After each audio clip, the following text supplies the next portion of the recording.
Joe, come over here so we can hear your nose. Let's see how well this is picking this up.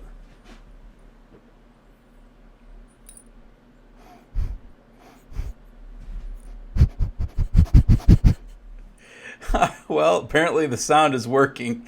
I hope you stayed tuned. We didn't lose you there in the first few seconds of the video.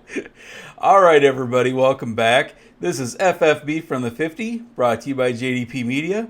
I'm your host, Dan Amsler. Week 11 is in the books. We are moving towards week 12. Let's take a look at the news notes and highlights that you need to know.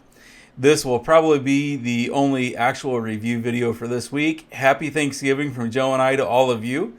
Hopefully you're out there feasting and having a good time with your family and friends. Watching some football on Thursday. Should be a good week. All right, so starting off with the quarterback news coming out of week 11. Justin Fields is technically considered day-to-day, but if you like being yo-yoed, go out and read all the reports that have come out on him today. Matt Eberflus came out and said that he separated his shoulder, then he didn't separate his shoulder. He's day-to-day, but he could be out for the season. Me personally, as a Bears fan, I hope that's not the case. I definitely understand wanting to protect him as much as possible, but he still needs development. We've seen him come a long way already this year. I don't want to see him go backwards. I know that sounds counterintuitive. Get him out there, let him play if he's healthy enough. Obviously, if that shoulder is separated, if he's got a long-term injury, keep him out. But as far as his development goes, it has been an absolute joy to watch Justin Fields actually develop into the quarterback that he's become. For you guys know who, joining me in saying this, the Bears. All right, enough talk about them, though. I got to get off the whole Justin Fields train here. We've talked about him week after week. We talked about Khalil Herbert. Now they're both hurt. Don't want to jinx them. So let's move on. Kyler Murray is looking to possibly give it a go this week. I know he's missed the last 2 weeks for the Arizona Cardinals. Looks like he may be able to play. And in other quarterback news, Matt Stafford is once again in the league's concussion protocol. This makes 2 games in a row where he was ruled out due to this concussion. We talked earlier in the season about the whole Tua Tagovailoa, the situation that happened with him, and what may end up happening with these quarterbacks if they keep happening. Matt Stafford, he may be biting the bullet. You have to ask yourself, if you're the Rams, where are you going? You've got 3 wins on the season. Where are you going? Are you going to put him back out there, or are you pretty much done? It'll be interesting to see what happens. I don't think Cooper Kupp is going to come back this season, even if he's eligible. There's no reason to go out there and risk another injury with a team that's going nowhere. So I feel like Matt Stafford's in that boat. If you're a Rams fan, it could be a long rest of the season for you. But hey, think about the fantastic draft pick that you'll be getting. As a Bears fan, that's what keeps me looking at that light at the end of the tunnel. All right, moving on to wide receiver news. We actually have some good news. Jamar Chase is expected to return to practice this week. That does not necessarily mean that he'll be returning to the field for his matchup on Sunday, but hey, that's progress. Good news. I'm a Jamar Chase owner, so I like to see that. Hollywood Brown is also nearing a return. Now, he has been activated and been able to practice. He was not playing last night. They're going to be smart with him, but he is definitely nearing a return to the field. Unfortunately, Mike Williams is going the opposite direction. You guys know he missed a week or so there with that high ankle sprain. He re-aggravated it. Josh Palmer actually went out and scored over 30 points in a PPR fantasy football league for a lot of players that had him. Chances are he had him on the bench with the return of Keenan Allen and Mike Williams. If you're one of the ones that actually still started him, congratulations to you. He is still looking like a priority pickup if he is back out there. Kadarius Toney broke a lot of hearts this week. A lot of folks had him for that Sunday night showdown. With Mecole Hardman being out and Juju Smith-Schuster being out, he was set up for a prime opportunity to shine. Instead, goes out early in the game with his hamstring injury. At this point, I don't know that he's going to be worth holding on to. We should see Juju Smith-Schuster return. He's going to miss a couple games. It's very possible by the time Kadarius Toney comes back with his injury history that Mecole Hardman will be off IR as well. So at this point, I don't know that he's worth rostering. Moving on to running back news, Joe Mixon has entered the league's concussion protocol. Samaje Perine came in and rushed for 3 touchdowns for the Bengals, so they're still in good hands. Leonard Fournette should be returning from his hip pointer this week.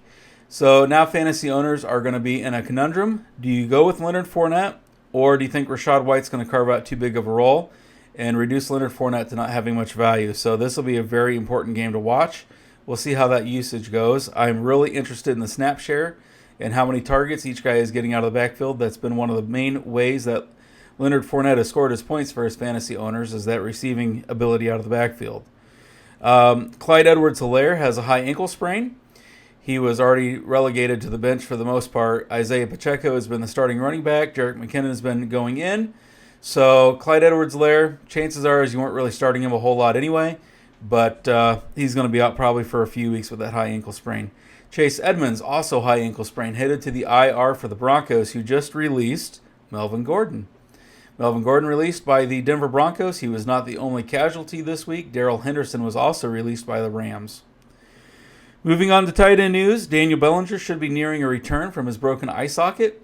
He's already been ruled out for this week, but it is possible he's only about a week and a half away from returning and actually seeing the field again.